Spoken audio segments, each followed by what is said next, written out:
Welcome, Steve Jobs. This is Dr. Rich Bernardo speaking to you from my alchemy lab, helping you to become futures-based alchemists, in this case, to play the role of Steve Jobs. Steve Jobs is a member of the World Out There team. And again, I want to point out that of the two teams, with the World Out There or the Educational Leadership team, neither one of you is at odds with each other. You're just coming at each other with different sets of perspectives that somehow have to be synthesized in order for you as two groups to weld into one group to come up with a futures-based plan that will not only save the ABC school district, but also elevate it to something different than what it is. And few people are better positioned to do that than yourself. Now you have a paper handout, or you'll also have a handout online for you to review. I'm just going to walk you through some of it just to be sure that you are clear on what these issues are about insofar as who you're concerned, and to make a distinction for you. In a simulation, there's a difference between role playing and role taking. I guess a better way to put it would be to say they overlap with each other. You can take a role, you can become Goldilocks, but if you're not particularly interested in being Goldilocks, you haven't taken the role. And if you haven't taken the role, it's very unlikely that you're going to play the role effectively within the expectations and needs of what the simulation is about. And I can't emphasize that point enough times to you and to everyone else.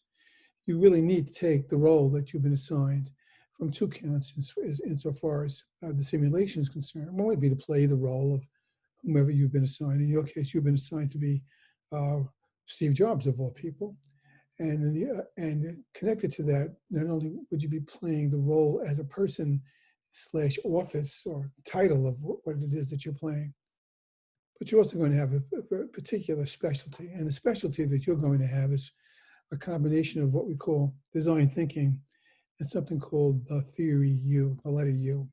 And we'll talk more specifically to that in a subsequent video that you'll have access to, as well as some sources for you to consider so that you can help other folks know how to design think with you.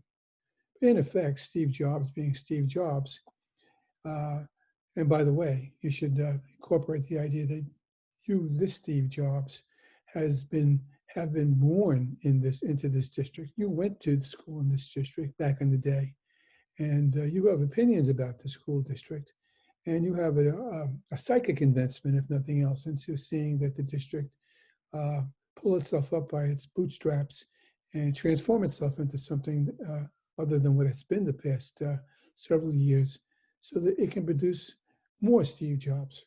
And that's really what your issue is about. So yes, you've been born in this area, and you've been very fortunate from those 40 years from the time that you had graduated from it.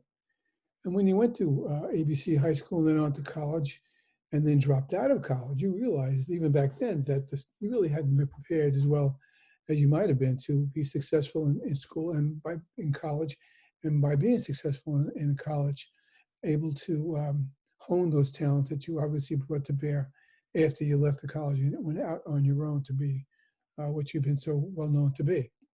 So that goal goes well, and it also kind of overlaps and weaves with the fact that you have certainly fiddled, and that's kind of a sarcastic point, with some technology jobs, and have founded your own firm in the West Coast that's had just a little bit of influence on creativity, on innovation, and on technology. And you want to see those premises, those themes transferred, translated, embedded into whatever it is that the ABC school community brings together. Now, we can't forget, too, that you're beyond rich. It wouldn't be past you, for example, to donate money out of a foundation to help ABC become more of what it is.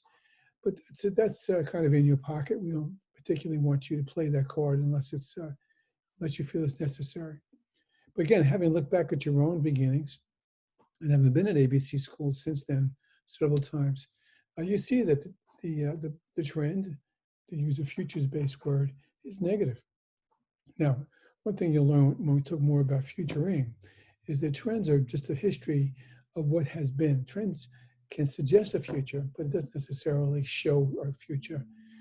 So in fact, a trend can be reversed, changed by decisions and intents that have been made at the point of where you've begun to measure it. And so, yeah, it's been negative in your old hometown, but you mean to turn that trend to the upswing. And so you've taken the time to go back to your community, to talk to some old friends, to business people in the community, and to politicians, some of whom are your colleagues in the World Out There team, and to the educators as well. And you see a school district that's been a victim to its own inability to innovate, to have a vision, and to aspire to that. In other words, to be creative, to nurture creativity. And again, we'll save that for a rainy day video in a moment. But the point I want to make here is that you want to help, and you think that the first thing they need to do is for you to encourage them to shed the old habits, to not accept people saying, well, we always did it this way, therefore we must continue it to do it this way. I want to eliminate that point of view. You want to drop those habits. Sharma would call that, you'll learn more about Sharma when you learn more about Theory U, would be downloading those old habits, getting rid of them, losing them. And so they shouldn't be satisfied with the adequate at best solutions that have kept ABC Bailey afloat for all this time. And you're insisting on a school district, and a high school particularly, that's world class, that is an exemplar for other districts around the world and in the country to seek to exemplify. And you know this is going to make people uncomfortable. And so when you press people to be more creative and to brainstorm, for want of a better term, although we use other terms besides brainstorm, which is a word I don't particularly care for, quite frankly, to use creative design thinking ideas, you knew that someone's going to eventually come to the point, and it shouldn't necessarily be you, but someone's going to come to the point to say, you know what, the emperor's not wearing his clothes. We cannot continue to perpetuate the mediocrity that we are by continuing to do the things that keep us mediocre. And what you're going to do is help other folks and encourage other folks, support other folks within your team and perhaps in the other team to frame the issues for the whole with a W, so that the World Out There team can help the educational leadership team be more than what it is. You're going to have some fun with this. You get a chance to be the rebel to a certain extent, and you get a chance to get people to look at things differently than they would ordinarily look at them.